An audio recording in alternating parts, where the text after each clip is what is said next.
Guys, তো এটা হচ্ছে কালী পুজোর নেক্সট ডে। আমি যাচ্ছিলাম ঘুরতে কালী পুজোর ঠাকুর দেখতে।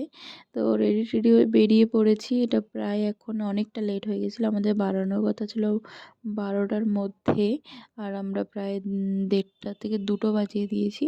আর ফার্স্টেই মায়ের দর্শন পেয়ে গেলাম রাস্তার মধ্যে, তো তারপরে চলে গেলাম। এটা হচ্ছে রাম মন্দিরের আদলে বানিয়েছিল। আর তোমরা এটা বলো এটা কোথায়, যারা যারা এখানে গেছো তারা তো জানোই। তো এটা হচ্ছে জলপাইগুড়ি অ্যাকচুয়ালি। এখানে তো খুবই সুন্দর বানিয়েছে। ফার্স্টে গিয়ে জগন্নাথ, বলরাম, সুভদ্রার দেখা হয়ে গেল, আর ওদের তিনজনের দেখা গেল। সত্যি কথা বলতে হাতগুলো দেখে মনে হচ্ছিল যে ঠাকুর নিশ্চয়ই ডাকছেন আমাদেরকে, আয় আমার কাছে আয়, এরকম। তো তারপরে ওটা পার করে ভিতর দিয়ে গেলেই কালী মায়ের দর্শন। আর এটা হচ্ছে লেখা আছে এখানে বিমলা, দেবী বিমলা। তো এটা হচ্ছে দেবী বিমলার মূর্তি। এটার গল্পটা আমি ঠিক জানি না, কিন্তু ঠাকুরটাকে দেখে খুবই মানে চোখগুলো দেখলে মনে হচ্ছিল মায়ায় ভরে যাচ্ছে, এত সুন্দর। তো তারপরে সেই প্যান্ডেলটা দেখে আমরা বেরিয়ে আসলাম। আর যাওয়ার পথে এই সুন্দর রাস্তাটা, এখানে একটু ভিডিও করে নিলাম। তো এত সুন্দর রাস্তায় ভিডিও না করলে হয়। তারপরে সেকেন্ড প্যান্ডেলের দিকে চলে গেলাম। আর এখানে দেখতে পাচ্ছ রাস্তাটা খুব সুন্দর সাজিয়েছে, দেখেই মনটা ভরে গেল। লাইটিংয়ের এত সুন্দর লাইটিং, যদি কালী পুজোয় কোথাও না থাকে আমারই খারাপ লাগে। পুজো বলেই লাইট ঝাঁকজমক চারিদিকে থাকবে, তো সেটাই কথা।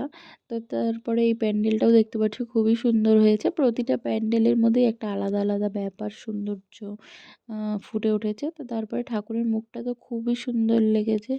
আর এখানে তারপরে প্রচণ্ড ভিড়। তো তারপরে সেখান থেকে বেরিয়ে যে ঠাকুরটার পুজো করেছে সেই ঠাকুরটা দেখে নিলাম। এখানে একটা মন্দিরের ভিতরে পুজোটা হয়েছে।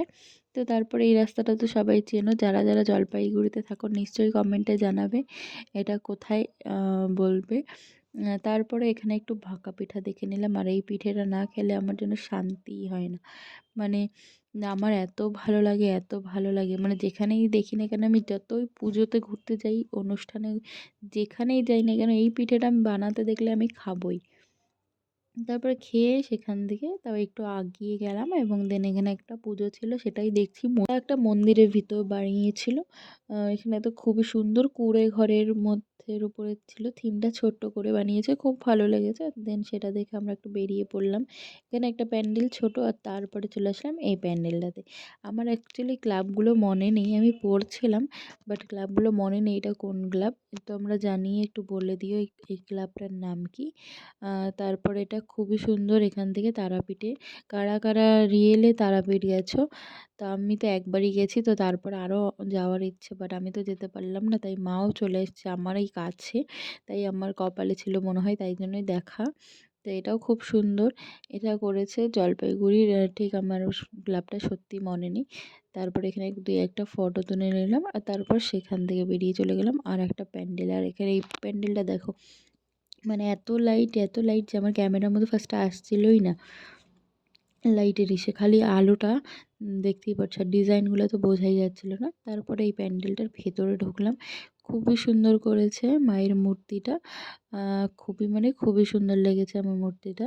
তো তারপরে চারিপাশটা একটু দেখতে পাচ্ছ, কারুকার্য খুব সুন্দর। তারপরে বেরিয়ে পড়লাম সেখান থেকে শিলিগুড়ির দিকে রওনা দিতে। আর এটা হচ্ছে এসি কলেজ, যে আমরা ডান দিকের দেওয়ালগুলো দেখছিল সেটা হচ্ছে এসি কলেজ ছিল।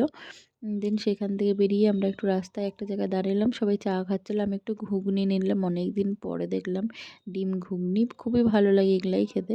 তো তারপরে সেখানে একটা বন্ধু আর ওরা বাকিরা একটু তারাবাতি, তারপরে আরও তুবড়ি বোম এইসব নিয়ে এসেছিলো, ওরা একটু ফাটাচ্ছিলো। তো আমি তো খাওয়াতে ব্যস্ত ছিলাম। তো তারপরে শিলিগুড়ি ঢুকে গেলাম। আর এখানে একটা বাড়ির পাশে একটা মাঠ ছিল, মাঠে আসলাম তখন দেখি প্রচণ্ড বোম ফাটাচ্ছে। তো তারপর সেখান থেকে চলে গেলাম উল্কা ক্লাব। এখানে তো প্রচণ্ড ভিড়, তোমরা দেখতেই পাচ্ছ। তো সেখান থেকে চলে গেলাম উল্কা ক্লাবের সামনে, আর একটু দুপা হেঁটেই একটা মাঠ ছিল, সেখানে একটা পুজো ছিল সেইটা দেখতে। আর এটা হচ্ছে পরিবেশের উপরে করেছে পুরোটাই। তো তারপরে চলে গেলাম বড় মা দেখতে। তো পুরো পুজোর মধ্যে যদি বড় মাকে না দেখি তাহলে কি শান্তি পাওয়া যায়? তো বড় মাকে দেখে খুবই মনটা শান্তি হলো। আর প্রতিবার যেমন রাগী, রাগী মুখ থাকে এবার একটু হাসি, হাসি মুখটা দেখে আমরা আরও খুশি হয়ে গেলাম। আর আজকে বড় মাকে দেখেই শেষ করলাম আজকের দিনটা ঘোরা। আর তারপরে চলে যাচ্ছিলাম বাড়ি।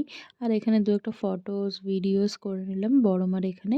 মানে রিলস না, ফটো আর ভিডিও তুলে নিলাম। তো আজকের জন্য এতটুকুই। টাটা। দেখা হচ্ছে নেক্সট ব্লগে।